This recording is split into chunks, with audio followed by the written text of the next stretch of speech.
Is your 4th of July menu looking the same as last year and the year before that? If so, you owe it to yourself and your guests to serve something a bit different. Rather than busting out hamburgers and hot dogs, what do you think about serving a kicked-up version of Sloppy Joe? We start by cooking a few slices of bacon. Once they're crispy, we drain them. Meanwhile, in the same skillet, we brown some ground beef along with a chopped onion.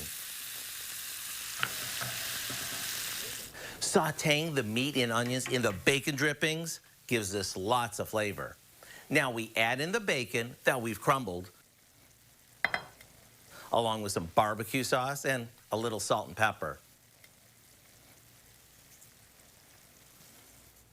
Then it's up to you whether you want to serve it right out of the skillet or take it outside to keep it warm on your grill. Either way, spoon it onto a roll and you're good to go. Since it's cooked ahead of time, everyone can help themselves. Plus, each bite is packed with a saucy, smoky flavor thanks to the barbecue sauce and the bacon. To get the recipe for our Bacon-Barbeque Joe, all you have to do is go to our website today so you can have it in plenty of time before the 4th. I'm Howard in the Mr. Food Test Kitchen, where today we found a sloppy good way for you to say, ooh, it's so good.